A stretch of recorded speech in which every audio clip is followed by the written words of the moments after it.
Welcome to the Attract Your Ideal Clients podcast. This show is for entrepreneurs who sell their expertise, including trainers, consultants, and coaches looking for real-world, actionable marketing advice to help them identify their competitive strengths, find and fix the marketing bottlenecks that are holding them back, and confidently make the right marketing decisions for their unique business. In today's episode, we're going to unpack a couple of challenges that many coaches face. First, designing your business in a way that makes it possible to take on higher ticket engagements while still making yourself accessible to people who might not be able to afford one-on-one coaching. And second, making it easier for prospects to experience the true impact and value of your offering before they make the decision to become a client. Joining me today is George Dupont from the Champion Mindset Academy.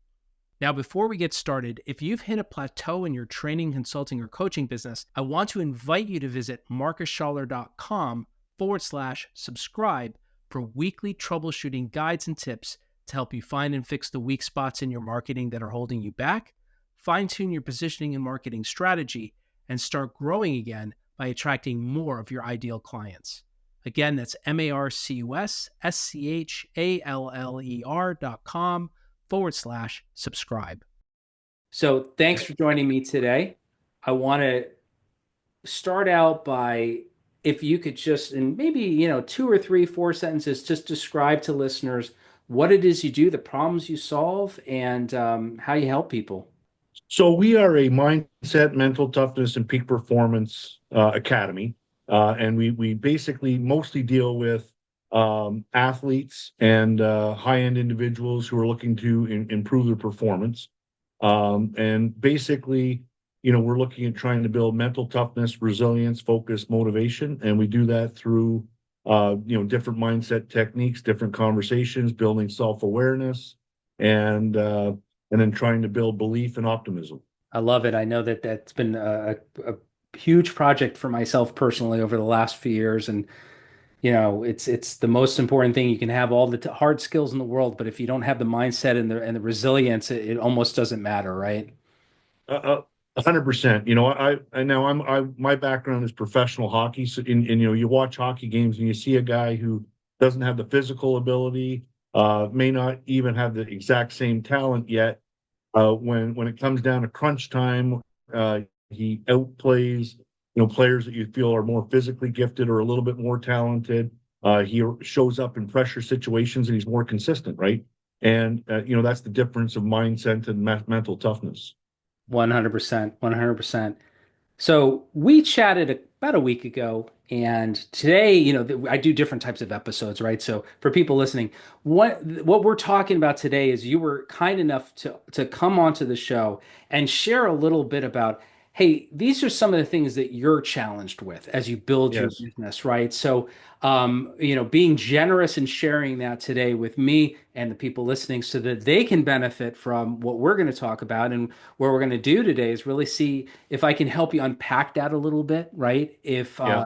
kind of like lay it out on the table a little bit and see if there's ways to reframe it a bit or look at it from a different perspective, maybe break through some what might be some assumptions possibly, right? Yeah. And Yeah. so again, thank you so much for being kind enough Yeah. to share that with everybody today.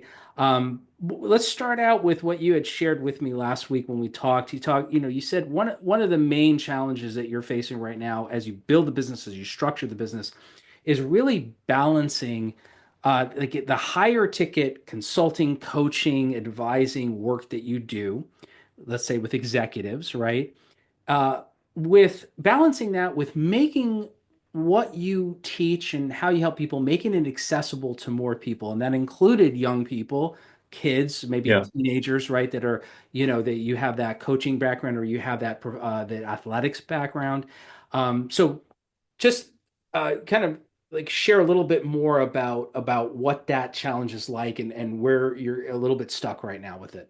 Well, so like you said, you have exclusive pricing and then versus accessibility, right? So there's two different groups. And when I first did this or got into it and transitioned into this, like I said, my background is professional sports, professional coaching, and then senior leadership as I got into the corporate world.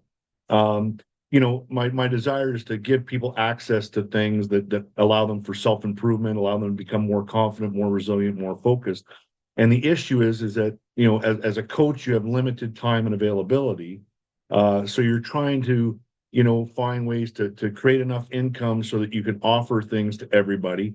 But then you have limited time, right? So you have to feel like, hey, I've got to have some high ticket items in order to be able to offer my services and make this a full-time profession, balanced with, hey, there's a number of people out there that don't have access to this because, hey, it's just simply maybe too expensive.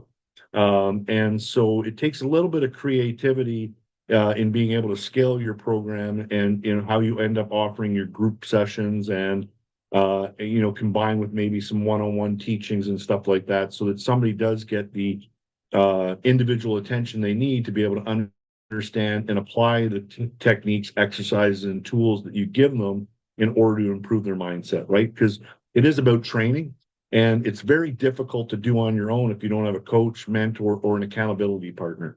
And really, when you get into the coaching, that's what it is, right? So it's about teaching somebody how to use the tools, exercises, and techniques, how to build awareness, and how to execute on all of that, and then have an accountability partner that says, hey, as you're going through this, are you doing X, Y, and Z that we talked about, right? When you have, a moment of self-doubt, are you stopping, reframing, and having a positive conversation with yourself, right? Are you using the breathing techniques that we talk about? Because, it takes a little bit of time to build a habit. And then when you stack habits on top of each other, you now have a routine. And if you do it properly, you have a winning routine that enables self-confidence and everything else. But it's very difficult to do on your own. I I played professional hockey. I ended up in Oklahoma City. The group of professional hockey players there is limited. The group of players going to NCAA or minor professional is limited. When you go to the gym by yourself, there's a point where you go, that's enough, and I'm leaving, right? You go to the gym with 5 other hockey players or peers, and you're going to push yourself for a couple of extra reps. You're going to push yourself beyond being fatigued. And that's really what the coach does here. And the balance is that. So it's scaling, it's offering group sessions, and even some pre-recorded webinars or something that might touch out to somebody that lowers the cost, and then just trying to make that accessible to people. I think that's something that so many people in the coaching and consulting space, particularly, can really relate to. Training, maybe not as much, because training, even though there's so much crossover, there's so many Yeah, overlapping skills and methodologies. In training, it's almost designed for a one-to-many kind of situation, right? yeah, So, yeah, if you're doing corporate training, but I think so many people, myself included, can relate to that because, I'll speak for myself. Like, I have to, like everybody else, make a living, right? And there's yeah, certain types of ways to be able to do it in a much more in-depth way with specific clients. But at the same time, I want to help everybody, right? I want yeah, everybody to yeah, be able to benefit. So, you mentioned a couple of ways to do it. You talked about like group sessions, things. What's been working for you so far as you start to kind of unpack this and dig through this challenge? And where do you feel there might still be a disconnect? And I'd like to focus on those parts that might still be a yeah. sticking point. Well, the hardest part about one-on-one, what happens is one-on-one, you and I sit down, we do an assessment, we build awareness, we build understanding of where you are, where your strengths are, and where your weaknesses are, and then we start to address them and move on, right? So it's very tailored to you, very specific to you. When you get into group sessions, you have basically a subject or a topic that you're going to talk about in that one session, where it may not relate to you as well as it does to the person sitting next to you, right? You may already have a strength in that, and you don't need as much focus on that, but you might meet something else. And the way that I approach mindset is, people always say, and I hear coaches talk about this all the time, hey, you need to become more resilient. You need to become mentally tough. You need to become more focused, more motivated. And they talk more or less about the next step, which is really step two. To me, step one is understanding why you're doing something. Like, so if it's a sport, if it's an occupation, if it's, a hobby, why are you doing it? And once you kind of connect with that a little bit and understand that, it drives behavior a little bit more. It drives a strong connection to what it is, moving towards results. then then the belief, and then the optimism. And if we can build that foundation, you're automatically going to become more resilient because in your mind you feel, hey, I can accomplish this. Hey, I even though I didn't get it today, I'm going to improve tomorrow. There's the optimism part, and you keep moving through things where that's a necessary part of the foundation to get to where you need to get to. And the hard part is if you're entering into a group session and you don't have that foundation. I could talk about resilience exercises. I could talk about self-belief. I could talk about breathing exercises, and you've missed some of that, right? So the way I'm trying to do it is do pre-recorded podcast and webinars that allow somebody to sit in on that and then give people access to me to try and build understanding before they enter the group sessions, because then the group sessions become more powerful and now you can relate. So I have a series of about 10 things that I believe you need to do to have a champion mindset. And right now I'm in the process of starting to pre-record my first 3 or 4 webinars so that somebody can view those before they enter into the live webinars. And then they can, then they're more able to ask questions, they're more able to have a bit of an understanding. Because if you don't have the foundation for anything, you're missing out, right? Like you can't go to step D if you haven't done A, B, and C. So the idea is, how do we get them there? I still think the best way is one-on-one coaching, but it's not always practical, right? It's a lot more expensive, and then it also limits my access to the number of people I think I can help. Yeah, and I'm like I'm off camera when you're speaking, but I'm nodding my head because, first of all, there's nothing in my opinion as good as the one-on-one, right? I personally I know some people do very well with group coaching, but man, when you just can be on a Zoom or in person with somebody individually, it's just nothing like it. But to your point, there's only one of you, right? And you only have so Yeah. much time in a day.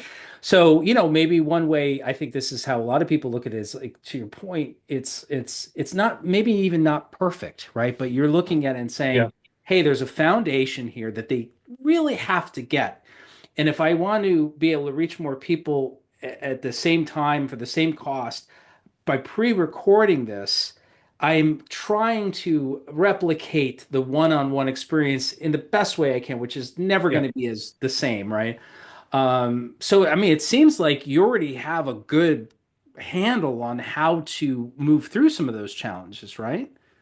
Well, it's been built up over time and Mm. trying to overcome objections or challenges for people that you want to onboard and people that you want to help, right? So, but you are compromising on quality, because pre-recorded webinar, there's not that one-on-one conversation where you can actually raise your hand and say, "Hey, coach, I'm not sure I understand exactly what it is that you're talking about." You can bridge that gap a little bit, right? So because what you're really trying to do is reduce the learning curve so that somebody can go from A to champion mindset, or I truly never believe you're all the way there. I always believe there's that final 1% or 5% that you're striving for your whole life, because you should be trying to improve every day, right? But I think that when it comes down to it, you do compromise on quality because they just can't ask the same questions, and the learning curve extends over time. So if I said, hey, generally I'm a 6-month program to go from A to B, and say, hey, you know what, you've got the foundation, go get them, and hey, we'll communicate less often, once a month, once every, we'll stay in touch, and you can still have access to the resources and everything else. But if you're trying to do it on your own, it might be a year, it might be 2 years. So you've extended that learning curve just because it's a lot more difficult, right? Without a professional coach or a mentor to help you along the way. So true. I mean, the learning curve, it really is a matter of how quickly you might get there with the assistance, with the guidance versus on your own, right? Yeah. And the trade-off. It's, Hmm? it's simple things, right? So if I say to you, hey, hey, say, let's say you have a fear of making mistakes, and you say, don't be afraid to do this, right? Now, at the end of the day, it sounds like, hey, okay, you're taking charge and you're saying, don't be afraid. But the minute you say don't don't, it's a negative, and afraid, you automatically have to think about being afraid before you can start to address it, right? So what you're supposed to do is do power statements of I can, I will, and those type of things. And if you don't really understand that, you still might not be talking to yourself in the way that you need to. And that's where the one-on-one coaching comes in and offers a lot of value. Now, the coaching programs or the pre-recorded webinars or the group sessions are going to tell you that, but you don't retain everything you hear in a group session anyway. You're taking notes and then you go home and try and do it yourself. And if your notes aren't accurate or you miss something, you miss some details, then it just takes a little bit longer. Absolutely. And one thing too, when you're telling somebody, and we see this all the time on social media, it's the bumper sticker slogans, right? It's like, believe you Yeah. can do it. Don't think of failure. It's like, well, if it was that easy, we'd all have amazing mindsets, right? It's Yes. it's and so it's like, yes, but how do you get there? And from my experience, it's taken me a decade plus whatever I'm 52, right? So plus my whole Yeah. lifetime before that of all the learning be able to retrain my mind. It's like going to the gym, to your point earlier, right? It's like it's literally retraining. I did want to mention one thing, and this is something I've seen, and I was just curious if you've looked into this, where some trainers I've seen and coaches, consultants are using, you mentioned it was a pre-recorded webinar, so it's not a live thing, right? Yes. Yeah. So, where they're using like forums and chats, right? So, let's say Yes. hypothetically you have a group, I think circle.io is one of the platforms, right? Yeah. And where people can ask questions, like you can have all your content there available on that Yeah. platform. They can ask questions, and not only are they being able to ask questions now they're one-on-one, which is not as efficient, but now all those can be seen by everybody, so everybody can get that benefit. Do you have any Yeah. experience looking into those tools? Well, so the platform that I have offers communities, right? And the goal is once we kind of get the group sessions defined and offered, that people would enter the communities. The difficult part to that is, again, time frame to be able to respond, yourself, right? And I do know, people have, set up AI to be able to, you give AI your structure and AI responds, but yeah, I don't personally like it because although it could be somewhat accurate, it doesn't necessarily reflect or touch on all of the things that you might personally think need to be said, right? Or it could theoretically go off base a little bit, right? And then you have to recover from heading off in the wrong direction. So I'm not a big fan of AI. When it comes to that, I do know that it does present some ease in the sense that it can give immediate feedback. Somebody types in a question, AI can respond almost immediately. And there are some good AI programs, and AI is getting better.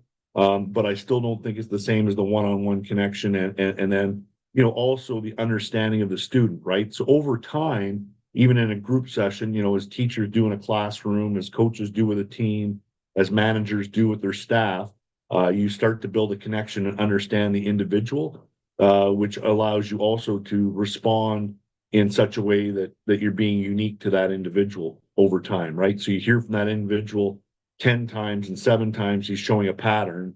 Now you can turn around and offer him the right advice, right direction. And again, it comes down to mentoring, coaching, and accountability. So although it's not the same as a one-on-one session, those communities do allow the opportunity, once you get to know somebody, to be able to hold them accountable, to also be able to mentor them, right? Like having negative thoughts, even the elite of the elite have them. It's just a matter of how long they last and what you do with them, right? Like, so, I mean, Roger Federer was talking about, hey, as number one player in the world, he failed, 46% of the time between points and matches and all this other stuff. And he said, what he needed to do was be able to, reframe his thoughts, because every time he lost a point, he was disappointed, he was upset, thought he could have done something better. But he said that thought lasted for, a couple seconds, and then he was on to, okay, here's what I've got to do to improve, right? Which is the difference between number one in the world and maybe even number 10, right? Or number 15. It could be just that simple recovery time.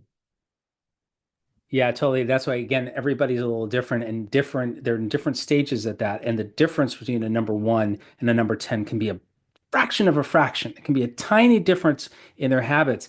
And one thing I want to add, and there was a couple other things that I wanted to chat with you about here, but just to add one thought, and I think I got this from Cal Newport, and I think it was his new book, Slow Productivity. It might have been a different one, but it just popped in my head as again for people listening, for yourself, as another way to kind of attack this problem Yeah. potentially. I think he brought up office hours, right? And it was in a different context. I believe it was more about like, how do you stay out of this asynchronous, which is what we were just talking about. If you have a Yeah. chat, if you have a message board, this constant thing where there's this drag between, the question and response. So imagine somebody in a corporate setting, they Yeah. have Slack. It's kind of a similar thing, Yeah. right? Yeah. It Hey, is. when are we going to be done with this? And then I'm busy doing stuff, right?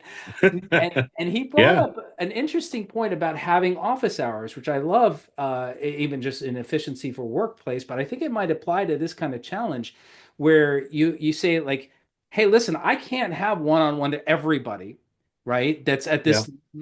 this Yeah. price point, or free or whatever."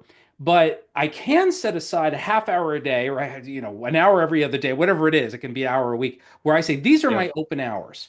This is when I'm available. And if you want to grab a time, so there might be some people who maybe they don't need as much guidance, hand holding, I'll call it hand Yeah. holding, but maybe there's some people that need more. So it's just an interesting thought experiment to think about that model of the open hours, where you say you're still limiting the amount of time because you can't be everywhere, you can't serve everybody, but Yeah. there might be a Yeah. percentage of people that can really benefit from going, oh, I know he's in on Friday at 12 or 1. Yeah. I'm going to hop in there. And I think that's a great point because that one of the things that I struggled with was the response time, right? And like so, as an example, an athlete plays a game, they finish at 10 o'clock at night, they're not happy with their performance, their mind won't stop racing, they're overcome with negative thoughts, and they're looking for feedback, right? Well, odds are they're not going to get the feedback to relax themselves so that they can, have a good night's sleep, get rested, recover, and be ready for tomorrow. And that's where one-on-one you say, hey, I'll try and be as available as I can, but there's still windows of opportunity to answer text and whatever, right? Like, hey, you could have had a long day, go to bed at 9:30, their game, and they're not out of the room till late. But you want to help people as much as you can. And I do think setting a standard time for responses or an expectation around responses is great. I do try and give my one-on-one clients a quicker time frame of which I will respond in. But it could get overwhelming with a group of 50 people and a number of texts that happen, right? But I do think office hours or time frame is an excellent idea because as a coach, you still don't want to get burnt out yourself, right? Where you get and I mean as much as I say I know about mindset and mental toughness and everything else, there's moments where you can feel overwhelmed yourself, right? And you've got to set guidelines. Nobody, even the people teaching it, have to work on it every day. And that's where I think that mentorship and guidance and just demonstrating that same vulnerability, that same challenges to problems, that comes into the mentoring part where people go, I've seen you, I've seen where you had a challenge or something and how you handled it. Over time, those are great lessons for students because they see everybody now as human. Hey, I'm not the only one experiencing these things. And how would we possibly know how to help other people with this if we can't relate to it? Even if you, whatever, I might not be the same place, but even if you're at a higher level, you're more practiced, you're more experienced, but to be able to remain, in that humility of knowing, oh, I remember what this feels like. And even sometimes for me, I Yeah, still feel this. It keeps us grounded and keeps us, even when I talk about marketing stuff with people, I still have marketing challenges. It's not like I'm yeah, by yeah, any means figuring all this stuff out. It's just I've been doing it for a long time. It's just a natural language for me, where for some people it's not as natural. That's the biggest difference. I wanted to move on because there was a couple other things I want to make sure we covered. One was, well, we talked a little bit about packaging and pricing, which I think just relates to what we were talking about before. It's like you yeah, have to have it set up so that the package, the scalability all relates to pricing and making it yeah, affordable. But you also mentioned something I wanted to finish us out with, which is the quantifying the subjective value of coaching. I think Yeah. this is really interesting, not only to be able to figure out how to practically function, to package it in a practical way. How do you price it in a sense of what they're getting, if they're getting one-on-one, if it's group, things like that. But also, at least the way I interpret that when we talked about the other day, quantifying the subjective value of coaching or training or consulting is I think a lot of people struggle with this because sometimes it's not a specific financial ROI, right? It's if you're Yeah. selling software to a company and it's going to basically cut down their product, it's going to improve productivity by 27% and blah blah blah blah. You could do the math, and it's going to boost it, their revenue by this much. It's a little easier with coaching, with this kind of stuff. It's hard to put a number on it. So tell me a little bit about how you've been approaching quantifying the subjective value of it, how you kind of frame that for people. It's a difficult thing because everything that we talk about when it comes to mindset, for the most part, is intangible, right? Meaning, it's stuff that's not easily measured, it's not easily tracked. Now, somebody goes through mindset training, and all of a sudden their performance starts increasing. Their outcome is improving, their production's improving. You can somewhat quantify that, but to make the direct correlation, is somebody could always say, well, hey, there's other external factors that changed as well, right? So there's things that make it a little bit more challenging. But I always talk about the results of the results, right? So if somebody comes to you and says, "Okay, hey, you know what? I'm really doubting myself right now. I'm doubting I belong on this team, or this position. I just somebody gets a promotion at work. Hey, I'm not sure I'm cut out for this. They have some self-doubt. They're not able to handle criticism because of the self-doubt. They lack focus because they're a little overwhelmed, and they're heading off in each direction. Then the conversation becomes, okay, what would the world look like if you had confidence, if you became a little bit more fearless, if you were a little bit more focused? What are the things that would change for you, and what value does that bring to you, right? Because we're not really talking about the result is you're going to be more confident, you're going to be more focused, more motivated, more resilient. But at the end of the day, if it doesn't relate to any other results, then it's like, okay, why does it even matter if I'm more confident, right? So you're trying to define it or relate it to somebody where they go, well, hey, you know what, like I could be more productive at work. I could, I can now have difficult conversations with people that I'm managing, that would ultimately improve their production because now I'm more focused, more confident, have more belief. So you talk about the result of the result. Ultimately, why are you here? And generally, the reason somebody's here is because they're not getting results in life, right? So if it's an athlete, it's the results, on the ice or on the field. If it's if it's something in your personal life, it might be that, hey, I'm not managing my relationships very well. I'm not doing some other stuff. And if it's in work, it could be, hey, lack of focus, lack of motivation.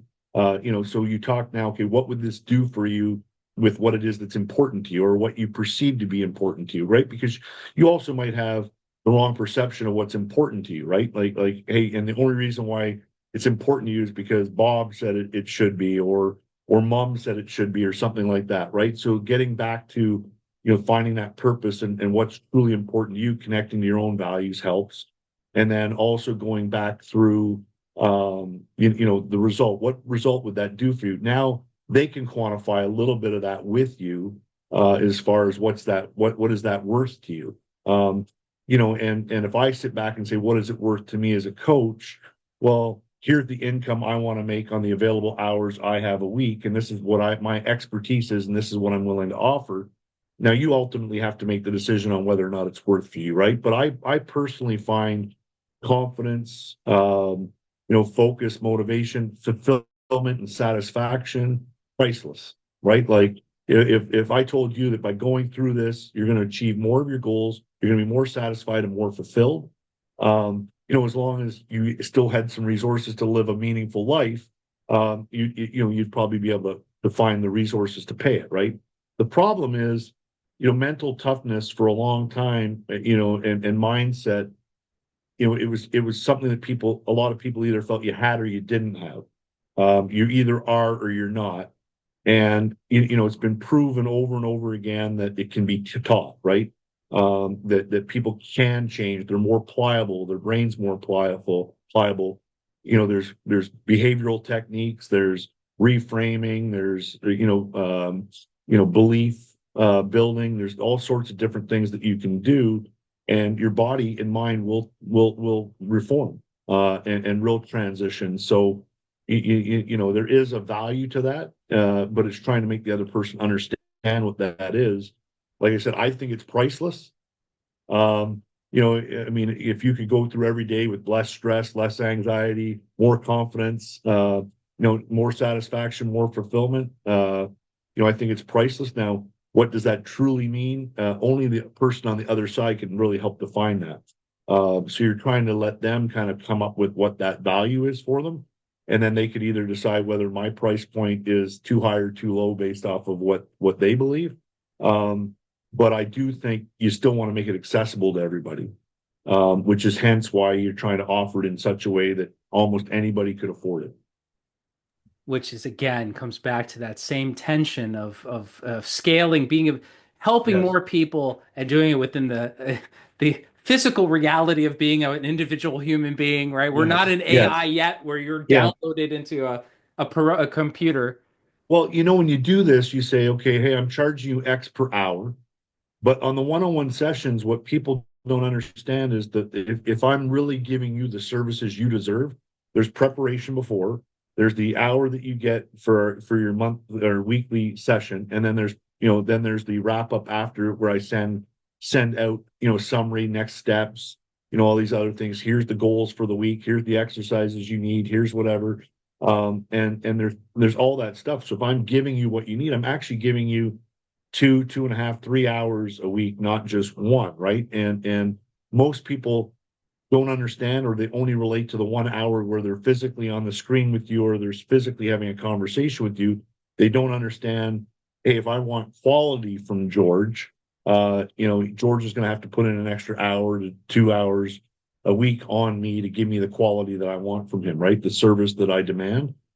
Because it doesn't end when the conversation ends. It's okay, here's the summary, here's our next steps, and then I'm reminding you of what those are, and then I'm going to hold you accountable to them. So there's also that 15-minute email that might come out and say, hey Marcus, where are you at with this, and how's it coming along, right? And then you're going to be able to tell me, hey, it's going well, I'm not having any problems, or here's a question, right? So it's more than 1 hour. It reminds me of there's different versions of the story, but the Pablo Picasso is asked to sketch something at a cafe in Paris or whatever, and he says, that'll be 10,000 franc. I butcher stories, by the Yeah. way. On every episode I'll say it just reminds me of something, and I'll be like, I'm butchering, but hopefully getting the point across. And the woman says, what do you mean it took you 30 seconds? He's like, no, it took me my entire life. So it's something that I see actually with my background in freelancing. This is actually very common. If I'm doing a freelance copywriting project, right? Somebody needs a campaign. Ultimately, it really doesn't matter to them how long it takes me to do it. What matters to them is this going to give them the impact and the results they want? And the way I kind of frame it with coaching, consulting, training, even is it's the same thing. Like what you said is a great point. Like you have certain time requirements, but almost in a way for the client, all that stuff doesn't even matter either because that's not what Yeah. creates value for them directly. What creates value Yeah. for them directly is the results. Now, one thing I'm curious about, first, like kind of a two-parter question. One is, do you tend to get resistance or price pushback when you talk to potential new clients? Is that something that typically happens enough for it to become an issue? Well, so I wanted to focus on a 6-month program because I don't think you can build enough of a foundation and practice it and get to where I think you want to be without it being about 6 months. That's my personal belief, right? Now, everybody comes in at different levels of where they're at. But there's always that eye-opening moment where you're talking to somebody, and once you get into the price, um, they get sticker shock, right? Because again, they feel like a lot of people aren't really knowledgeable on the value of what this is. So really, I always say that there's no issue with price; it's the perception of value, right? That's the issue. And so without understanding the value, they're always going to have sticker shock, right? Well, $4,800. Well, geez, that sounds like a lot of money. And now they get scared. But now you got to go back to the value of what it is that you're providing and say, okay, now that you understand the value, now you understand what we're trying to do and the results of the results. How now do you feel about $4,800, right? And that becomes again, a little bit of a conversation of education, and that's a different price point depending on your wealth, right? On your disposable income. If you're a millionaire, $4,800 might be a drop in the bucket. I mean, if you're somebody who's struggling to keep up with their regular payments and your lifestyle and living closer to check, well, hey, now how do I afford it and is it worth it, right? But then the conversation is how does this change your life and what does it do for you, right? And whether you're willing to make an investment in yourself. And that's also why you're trying to offer things to get people in at different price points, because they're as a coach and doing what you do, you understand, hey, my time has to be worth this or I can't do it for anybody. And if I can't make this much money, I can't offer these services to anybody. And that's the hard part for people to understand, because, I mean, quite frankly, most people don't care about your time and what it is. What they want is, hey, I'm spending money. This is what I expect back. But in reality, here's the cost to it, right? And but it's hard because you want the high ticket item because it allows you to get to where you need to be financially. But me personally, I didn't necessarily get into this to become rich, right? I came into it to reach people and to give people the opportunity to lead a more satisfying and fulfilling life by changing their mindset, becoming a little bit more resilient, mentally tough, and being at their peak performance more often, right? Some days are going to be more challenging than others, but the closer you can stay to your what you'd consider, hey, this is my peak performance, the closer you can stay without dropping real low and kind of doing this all the time. I'm way up here one day, way down here the next. That just leads to more stress, more anxiety, all the other challenges that you have. So it's tough to teach people that value. They open up their eyes, and then again, it comes back to how well can you explain the value that they're getting for what they're paying for. And I think that right there is possibly the crux to dig into. And as we close out our conversation, the difference between being able to explain value, right, and for somebody to experience value, right? And one of the challenges, as you said, the way that you work with people is there's a certain amount of time that's required to build a foundation, right? To be able to get them to the next to get them to a point where they're starting to actually experience the results that they're looking for, Yeah. which is one of the challenges. The more complex the skill set, the more that's the case, right? I think one of the challenges with coaching, consulting, training to some degree, but let's just say coaching particularly, is that there's the trying to explain the perceived value or the conceptual value versus somebody actually experiencing it, right? So Yeah.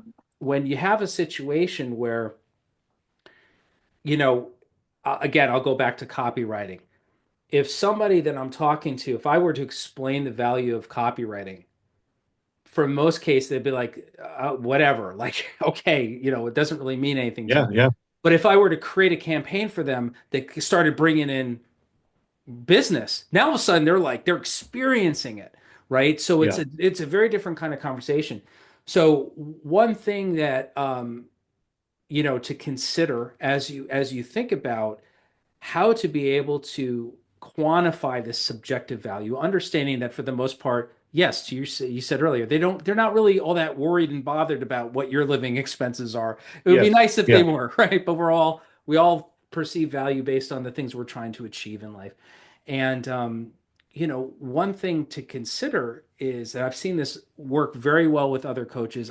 This is really the way I approach it myself, and it feels a lot easier for me is to figure out how is there ways for people to, even if a small initial engagement, even if it's an introduction call, a strategy call, whatever it is, whatever you want to call it, a way for people to experience some level of value, right?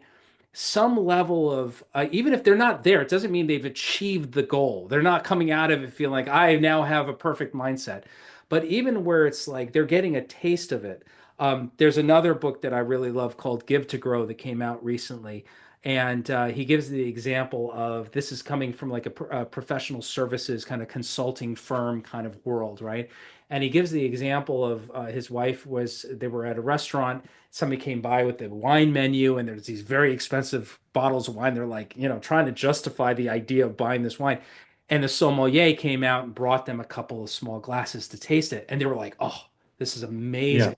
Now all of a sudden they've experienced it, right? Not Yes. apples to apples example because it's a little easier to sample wine, right? But Yes. I love Yeah. that example because it's completely shifts how people perceive it. We're never going to be, excuse me, we're never going to be able to convince somebody that what we do is going to be worth whatever money. But Yes. sometimes it's pretty amazing when somebody starts to get a little bit of a feel of, oh, this is great. If this is the kind of engagement I'm getting in a free call or an inexpensive Yeah. intro, imagine what. So I just want to get your thoughts on if you've tried it that way, what your thoughts are on that. Well, so it's tough, right? Because even after a free call and you do some consultation, they still have to go out and apply it somewhere to feel like, wow, that made a difference, right? And you get students all the time. I was working with this one college athlete, and we started working before they, in the summer before they got back to university this year, and and they had a little hiccup with their car and a few other challenges coming back to university. They had to leave their car in a small town and find their way to university the rest of the way without their vehicle. They were starting the year without it. And in the past, they said, well, hey, I would have been really upset. I would have had anxiety on how I'm getting to do this and the stress and really everything we've been talking about the last 4 or 5 weeks. They were in a 10-week program. Geez, I was able to apply it. I feel good. I still feel confident. I'm ready to go. And that was and that was a trigger moment for her, meaning that she realized that, hey, what I'm doing is actually having results and it's affecting me positively, right? And then of course, then she quickly realized other areas where it was adding value. So if you go back to somebody like that and you say, okay, this is where you get testimonials, right? And people tell you, but the hard part is even if somebody going through the same experience you are, they could say, hey, I was where you are. And I took this course or I did that. And 10 weeks later, here's the life changing things it's done for me. Right. But again, until you experience it, like that might have a little bit of an impact on you to say, hey, I'm willing to try, but it's life changing and life altering when you experience it and you recognize, hey, this is having a positive impact on who I am and what I'm doing and where I want to go and who I want to become. That experience, but it's very difficult in this world to give somebody that immediate experience, right? And so there is the question about how many how many sessions do you have to go through before you actually have that first experience. And then the argument is, well, possibly four, right? Where somebody, because four takes you 28 weeks, it takes 21 weeks essentially to develop a habit. So if you give somebody that time to consistently work on, hey, stop, reframe, power statements, affirmations, gratitudes, and they start applying them, by week 21, week 3, session 4, they may have already started to experience some of the shifts in their thought, right? So you could offer a smaller condensed course. But the problem is getting those full quick, and now you have 30 people that are taking up a lot of your time just on those small entry level individual courses. So there's a lot of things to balance when it comes to that. But you're bang on when you talk experience. Like if you ask somebody, like, hey, you were in my course, cost you $4,800. What was it undervalued or was it overvalued? And most people would probably tell you it was bang on or undervalued because based off of what they ended up getting out of it. But until you've gone through the experience, there's always that sticker shock or other things because you can't, again, it's value to price, not just price, right? Not what you're buying, it's the value. And most people don't know it until they've experienced it. And that's the tough part. So if you have a way to give somebody that experience for mindset training in one conversation, then that'd be a blessing to all mindset coaches. Yeah, I mean, it is the challenge, and I think this is where we get down to the fundamental principles of what it means to sell something, right? Yeah, One of the hardest things about this is it's invisible. If I want to sell you wine, I just give you a glass of this yeah, beautiful wine and you drink yeah, it. Oh my God, I love it. I hate it. It's so easy comparatively. This is so invisible. And there's so many variables involved too. Am I going to stick with it? Am I going to quit this? Just yeah, like I quit every other training thing I've done, right? yeah, There's so much resistance. And it's like, their own, if they even need this, they have their minds just shouting about, you can't do this and all that terrible stuff, right? yeah, So one thing I'll leave you with is a way to again reframe it. And coming from a marketing and selling background myself and looking at it and say, okay, the challenge is how do we get them give them the experience of what it feels like to be there, even if they're not there. So that might be yeah, the question to crack open, right? So it's like in a consultation, let's just call it a consultation, right? You're yeah, having this conversation where the vast majority of the time and energy is focused on helping them or getting them, enticing them, asking them to really envision and explain to you in depth what it will actually feel like and yeah, look like. And now, for some people, that might be really hard. For some people, it might be easier. But that might be one angle into it. And I'm not suggesting that that's the fix. I'm just saying that one approach to this could be like looking at and where instead of like looking at how do we explain it to them, right? yeah, Have them ex, you know, tell us what that would feel like, what that would yeah, look like. And it's an act of generosity again, because you're creating, I'm a big believer in creating space for people to see new solutions and possibilities. yeah, When you can create that space for them, now all of a sudden they're with your guidance and that kind of presence, which I think is the real power of coaching, is that presence with somebody, where now for the first time maybe ever, somebody's actually really listening to them. Somebody's yeah. actually really Well, present. and I think listening, when you bring on somebody for the initial consultation, listening is the most important part of the conversation. Why are you here? So obviously there's a driving purpose to why you booked a phone call or booked a consultation, and then what are the results that you're trying to achieve, right? And getting them to envision what that is, it's like every time you buy a lotto ticket, there's obviously the people that say, hey, lotto tickets are a waste of money because you have 1 in 300 million chance to win or whatever, right? But the one thing a lotto ticket does to most people is it starts them dreaming, and it starts them to envision, hey, all the things they're going to do with their life if money wasn't an issue, right? And so they say that, hey, there's a lot of power in having those visions and that thought, uh, because it also maybe intrinsically gets you to start moving in that direction and seeing how you can get there without having to win the lottery, right? So it's kind of the same thing when you're bringing on somebody and you're giving them basically, I'm going to give you a magic pill that says, hey, all of these things that you're coming to me for are fixed. What does life look like now? Right? Like, what would you do, if everything that you're coming to me for was automatically, hey, you didn't have these issues anymore. What would life look like now? And that's kind of a bit of the approach. So you kind of get somebody, I don't want to say fantasizing about it, but at least dreaming about it, right? And dreams are a powerful motivator. But you have to obviously still have belief and optimism that you can accomplish that dream. And so what you're trying to do on the call is not only to get people to dream, but to also feel like, hey, with your help, your guidance, your mentoring, I have a belief and I have some optimism that I can achieve that outcome. But it's still a little bit short of that, that your wine analogy of, hey, here's the wine, actually put it on your palate and taste it, right? But it's close, and and it does provide a great service in the sense that most people, 80, 90% of the population doesn't dream big enough. It's partly because they don't have the optimism or belief that they can achieve that outcome. So trying to get people to go beyond their own limiting beliefs, is also powerful in that conversation. Special thanks to George Dupont for joining me on today's episode. If you've enjoyed the show, I hope you'll consider subscribing and leaving a review.